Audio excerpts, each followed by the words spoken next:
You're buying him and his whole offensive line a very, very expensive dinner. $4,000, $5,000 dinner. 3 forks. At 3 forks.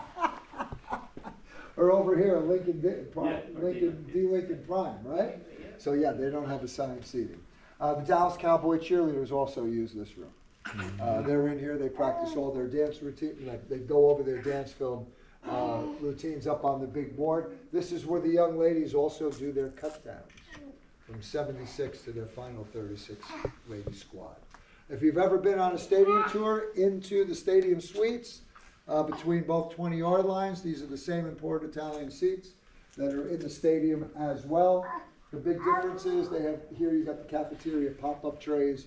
We have our brand logo emblazoned in the headrest. They don't have that yet. You'll see some motivational quotes on the wall. And we have 154 seats in here. The reason we have so many, the Cowboys go out to Oxnard, California to train during training camp because it's nice and temperate conditions out there. Are you guys from Arizona? So you, right? No, I am. You are. I know. You know how hot it is. Yeah. I don't know where the Cardinals train. Where do they go? I don't know. I don't follow them. Okay. That's a good answer too. I like that answer. But it's so bloody hot here. You know, in August, it's like we'll have like 20 days of 100-degree weather out there in Oxnard. It's a beautiful 75 degrees all the time. But when the team comes back in around the 3rd week of August to get ready for the season, we'll still have about 95 players on the active roster. That's why we have so many seats. Now the basketball net, we just kicked a couple of the guys out ready to shoot some hoops too, right? You notice the wallpaper got a little banged up because the guys were dunking. So we raised the basket to make it harder. That is 11 feet. Even though Wembanyama could still probably dunk that easily, right? We will talk about him. Dirty player. I'm glad the Knicks won. Anyway, our head coach Schottenheimer, when he came on board last year, wanted to have a little team building, a little different. They all went out and did paintball one night. They went bowling, and he had a free throw contest for all the team. And there's the free throw line, and then the 3-point marker is right where this young lady is. Right there. And they had a contest for all the guys on the team, and we have 2 champions. When we go out the door, you'll see their names. Sam Williams is the free throw guy, that's for this year, and Will Greer, our 3rd-string quarterback, is the 3-point guy. I do not know how many in a row they sunk. We have to find out. Did you ever ask? We never could find out. We can never find out. It's got to be at least 25 or so, right? I would think so. Yeah. And you notice it's a lot cooler in here too? They do that purposely to keep the players awake. They'll drop it another 10 degrees to keep it real chilly. If it's cold like that and I'm in here, I'm probably falling asleep. I'm out. Right? So which way we going, Bob? That way? All right. Follow Mr. Bob. We're going to go around the corner. You guys all doing good? Yeah. All right. Glad you're enjoying so far. ここで作戦配り、試合の振り返りとかやって、アクティブロスターが全員来るんやみたいな。あ、もうアクティブロスターみんないるからこんな120人悪いんや。なんとなくみんなで毎年毎年 Hey guys, come on over this way. We have a little good luck charm for you guys, if you want to touch it. This is called our touchstone. どんな練習場なのか見たら、 Right when we open the building, Jason Garrett is our head カウ coach. ボーイズの服着てる You か guys ら、 probably know 最 him 高やな。 now because he's got that nice job in the studio on Sunday Night Football. He doesn't have to worry about the stress of going anymore. He just works 1 day a week and gets $5 million. Right? He coined the phrase, it is a privilege, not a right, to play coach and work for the Dallas Cowboys. All the players and coaches touch this, from between going from practice to their locker room to the indoor field, not only to win the game, have a good statistical game, and stay injury free. And anybody can touch this, even if you're not a fan of the Cowboys, except for one. Any Eagle fans touch this? They get an electrical shock. Bob touches the button on his lapel. They get a little jolt. Nothing too bad, but then the trap door opens. Go down, and we see him at the end of the tour. Now they're not hurt too bad, but their shirts out of their pants, their hands are a little messed up. That's what we do. But if you got, are you allowed to do photos? face this way. Okay.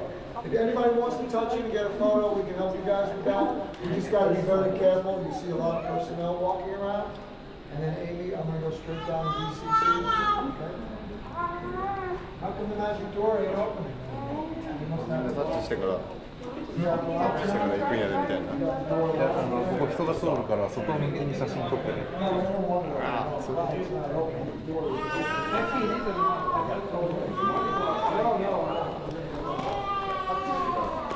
Hey guys, while we're taking the photos real quick, you take a look at that big mural up there. That's our famous tight end, Mr. Jason Whitman. Look at that. Down on his jersey. Speaking of the Eagles, this was against the Philadelphia Eagles. He's running with the ball. What's he missing? Right, no hat on his head. Well, he caught a swing pass from Tony Romo, our quarterback, on the 40-yard line in the left-hand flag. When he turns upfield to start running, he got sandwiched immediately by 2 Eagle defenders. And his helmet popped off his head. They're not players. They are. They're not players. They're carrying on. He's got the black box. He's got the important stuff. He's got the back phone. Right? You're good. Yes, So, Mr. Whitten's helmet popped off his head. He ran all the way down to the 6-yard line. Very dangerous. Okay, All hold your down his pictures. helmet. Hold your pictures Knocked again. out of bounds, fell ちょっと on チラ見 his しま head. したね。 He's very lucky, phones down. He's very lucky we didn't make any cuts. Now finish the story in a second.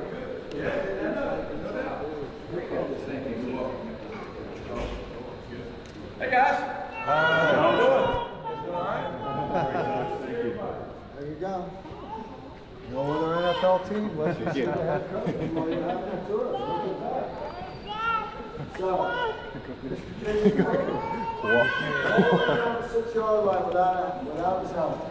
Because of that play, it took about 3 more years. The NFL instituted a no helmet rule. Now, if you're carrying the ball or running with the ball, your helmet comes off your head, stays immediately above your head. Off the field you go, into the concussion protocol tent to get checked by the team doctors in the office. So that's a very big motivator for the players. We call that here the unwritten rule. Say that 5 times. And Coach Sean Henry, you just saw, he came up with that slogan last year. Each year we have a motivational slogan, compete every day. Now we don't know if he'll change it for this year, but if we do, usually we find out when the team comes back from training camp in October. So that was our motivational quote for last year. Okay guys, look at that, we saw that. All right, come on down this way. Yeah. Ladies and gentlemen, we're going to walk down through the training table where the players eat.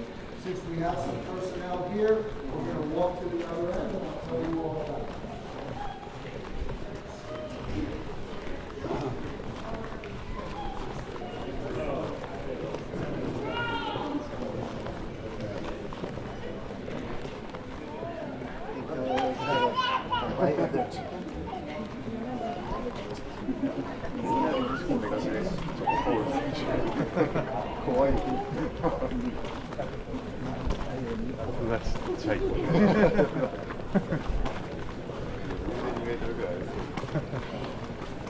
You guys are going to stay to the right, please.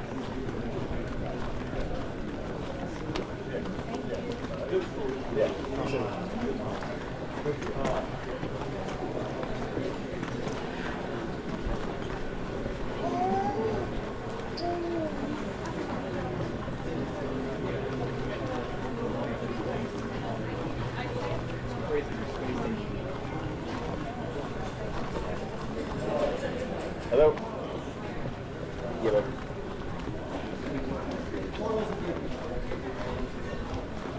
Ladies and gentlemen, I'm sorry, I had to walk through because it is lunchtime. This is our training table. When we were at other location in Valley Ranch, they didn't have this. They had to cater the food 2-3 times a day for all the players to try to personnel. It was a big logistic nightmare. So Mr. Jones built the facility, as you can see, from one end down there, that's players, coaches, anybody associated with the football team, equipment managers, they all eat there. If you want full-time employees, not a bad deal, part of your salary agreement. Free breakfast, free lunch, 5 days a week. It's all good, healthy, nutritional food. No Krispy Kreme donuts or Dunkin' Donuts, guys. I'm sorry, all right? No sugar frosted flakes either. I love sugar frosted flakes. Captain Crunch, too. Can't get that. So the players eat a lot of food. During the season, during the season, players go through 5,000 pounds of food. It's about 2 times. Protein, fruits, berries, berries, and vegetables. In protein alone, that's equal to about 8,000 chicken breasts. That's more than we're putting on our grill 4th of July, right? Where's my Cowboy cheerleader fans? Any? And a little recognition to the young ladies right here. This is their current uniform, including these boots, these imported Italian Cosmo UKC boots. Ladies, if you want an actual pair of Dallas Cowboy cheerleader boots, just like they wear during the game, you can get a pair. After the tour is over, there's the UKC boot store across the street.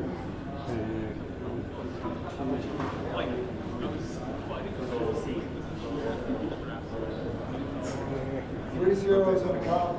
$995 plus taxes over $1,000. Hey, that's $500 a foot. That's nice. They're very, very comfortable too, I understand. The uniform hasn't changed much. This poster, the Cowboys cheerleaders started in 1972, as we know that. This poster is from 1977. The gals used to wear go-go boots. When Mr. Jones taught the team in 1989, and then we switch over to UKC boots. The shorts got a little shorter. Dolly Parton, God bless her, she did our halftime show 3 years ago. She was 77 years old. She did our Thanksgiving show. So you guys might remember her when she did it. She was dressed as a Dallas Cowboys cheerleader. She did great. She always said, I read the article in the online the next day. She said she always wanted to be a Cowboy cheerleader going back to the preseason. She looked fantastic. So, come on over. I'm going to show you that play that we talked about up in the war room. And then I'll show you the video.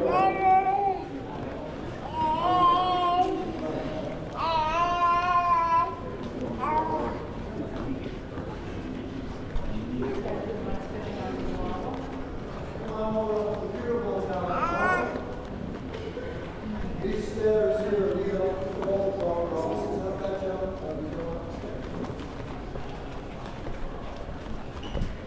That was a quote from Mr. Jones when he purchased the company. He purchased the company. Purchased the franchise back in February of 1989. A lot of our front office personnel either come from their doors here or go up the elevator. And when we were in the war room, I showed you that film on Drew Pearson. This is a famous play that I mentioned in Cowboy history. Mr. Jones purchased the NFL films of this game. It was December 28th of 1975 against the Minnesota Vikings. And he had all these individual slides created and goes all the way up to his office to commemorate this play. So let me tell you the story. We were the wild card team. We had to go up to Minnesota to play the Vikings. They were a big rival in the early 70s. The Vikings were in the Super Bowl the year before. We used to be called the Doomsday Defense. Anybody remember what they used to call the Vikings defense? It's a great name. The Purple People Eaters. They should bring that back. They had a very ferocious defense.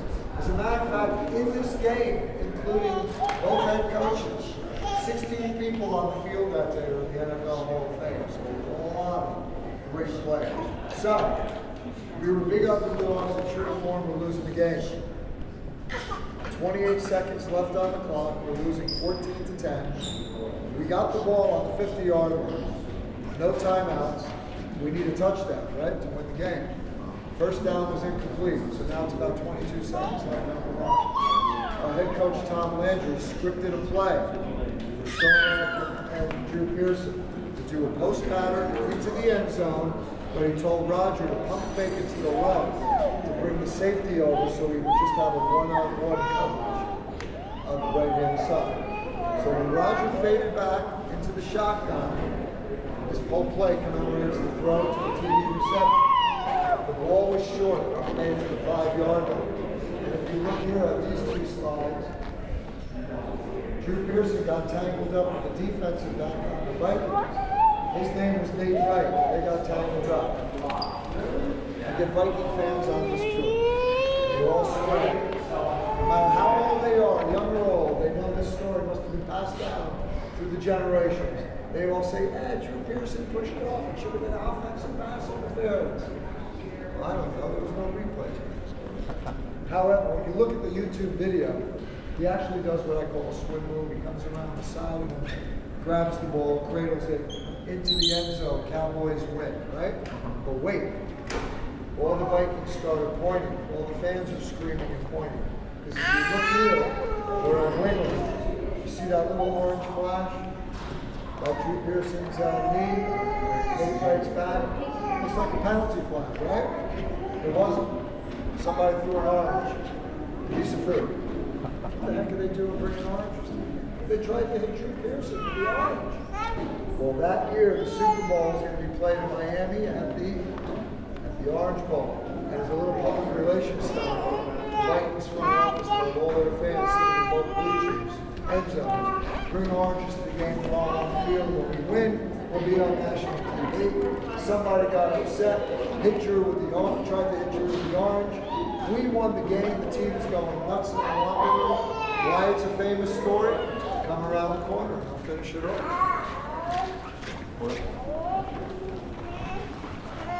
Again, face to the right, if you don't mind,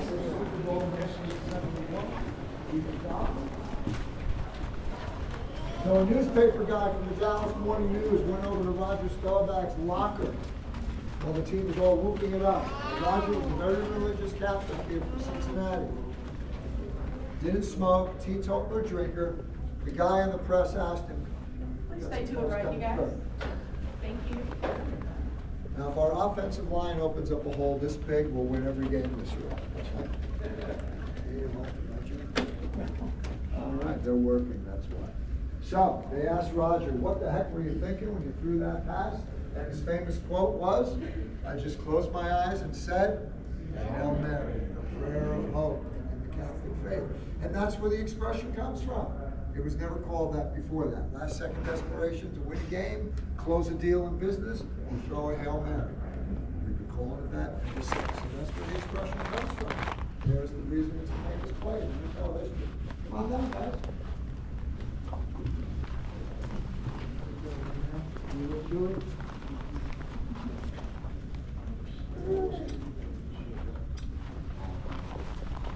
Under our legendary coach, Tom Landry, this is an NFL record. The Cowboys, this is an NFL record from 1966 to 1985. 20 straight winning seasons. No 500 records. Today, you can't even do that, right? There's 17 games. You're either going 8-9 or 9-8. We did get a little nervous, though. Back in 2019, the Patriots came very, very close. They had 19 in a row. I was getting ready to change my line to say, well, we did it first. A little miracle happened. Tom Brady left the Patriots. He went down to Tampa Bay, and they didn't have a winning season until this year.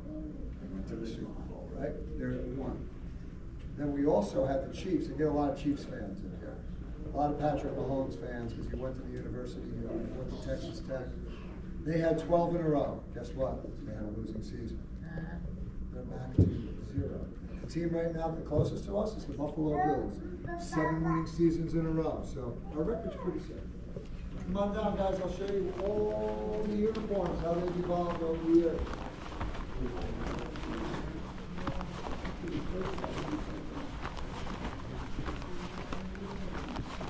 Hey guys, we're going to come around the corner. I'm going to show you the podcast studio.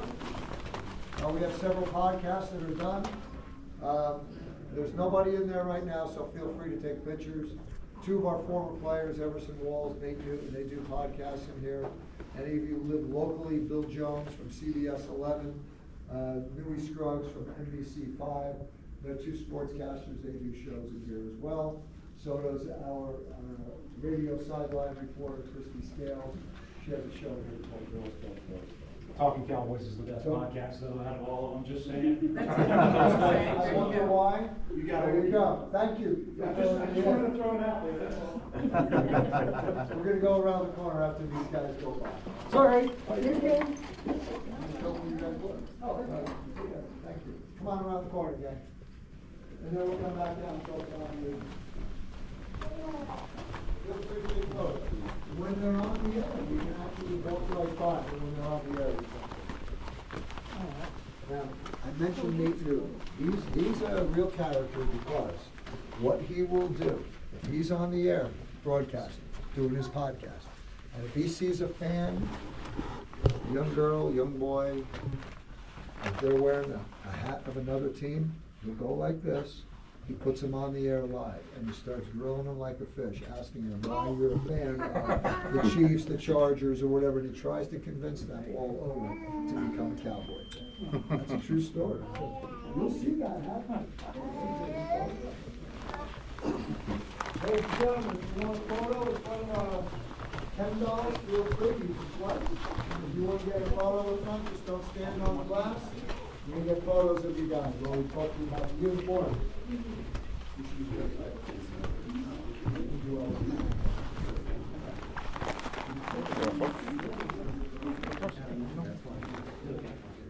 Come on over, guys. We'll talk about these. Our current uniform is on the far right there. That 88 is not C.D. Lamb. Anybody know who that number 88 is? Yes, very good. You're the second guy today who got that. People don't get it. They'll say C.D. Lamb. Of course, we've had Drew Pearson, Michael Irvin. But you notice that jersey is very, very tight on his mannequin, right? Because he started that trend back in 2009. We call that jersey around here the shrink wrap medium. Because it's about 3 sizes too small. What was the answer on who? That's Des Bryant. Okay. Showing off his guns, right? He used to wear a loose-fitting jersey. Like on number 9, this is our Tony Romo mannequin. If you recognize this uniform, this is what the Cowboys wear every Thanksgiving. This one. This is our most popular selling jersey, right, Bob? This one? Who's got it on? He's got it on. This guy. Oh, you got it, right. You got the opposite. Okay, you got the white blue. Okay. But that is. They're both of our most popular selling jerseys. Anyway. Des used to wear a loose-fitting jersey like that. He kept getting grabbed and pulled down by defensive backs all the time. Got very, very upset about that when he got tackled that way. So he started putting Vaseline and baby oil on his hands to be slippery. The league didn't like that. They kept fining him. And then he did it again and again, and they said, you do it one more time, you're going to get suspended for about 3 or 4 games. So on a whim, he went to the equipment manager and he asked for a tight jersey. And that's how that trend started. As you notice now, almost every wide receiver, offensive lineman, they all wear that tight jersey so they can't get grabbed. Red, white, and blue helmet was for our country's bicentennial in 1976. We wore that every one of our home games. Now we wear that once a year. It's usually around, we have a salute to service game, usually around Veterans Day. We'll wear that same helmet. And for all of you and all your family members who served in our armed forces, thank you for your dedication to our country. Our original uniform down here, look at that, long sleeve cotton jerseys. How are you? I saw you going like this. I thought you were talking to Me, I'm sorry. I was just like, I'm sorry. How would you like to play in these uniforms here at the old Cotton Bowl when it's still 95 degrees at Halloween, right? But all the NFL teams and the old American Football League up until 1968 all wore long sleeve cotton jerseys with the elbow match.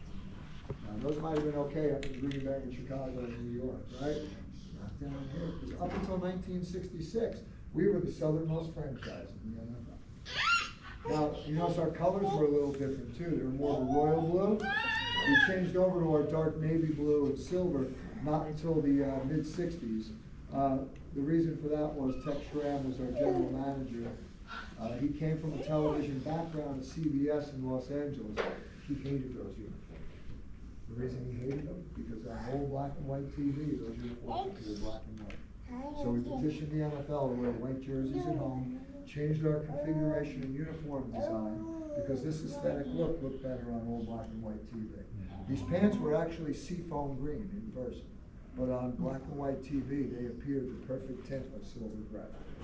Yeah, good eye. He's very good keen eye. So as you can see, our uniform changed over then, still long sleeve jerseys. The helmet, almost the way we are today, a little lighter blue by 1967. Dark and dark colors, third outline on the star to give it a 3D pop. We have not changed our brand or logo since 1967. So there's a little background on the uniforms. If you take a look at the spikes, number 74 is Mr. Cowboy Bob Lilly. His spikes, those old metal ones, look a little dirty because he actually wore those in the game and donated them to his American. So there you go. Any questions? No? You guys want to get in there and get a photo? Feel free. One last thing I'll point out, number 8 is Troy Aikman's mannequin. Troy's a lot bigger than he's probably up to the ceiling, right? And his head is big. You can see how that now is. Now, do you know that story about the helmet? I'll tell you. See how that helmet is like swimming on that mannequin? That is actually one of Troy Aikman's helmets. Now, I don't know if he wore it in a game, but he definitely wore it in practice. We've been told that he has a very, very large cranium. He's got like almost like a size 9. It's a very, very large helmet. That's why it kind of Freakishly it large looks like hands. it's freakishly large. That's why it looks like it's swimming on top of his mannequin. All right, guys, come on down. We got a little treat for everybody. Happy We'll take the elevator up, okay? Okay, sounds good.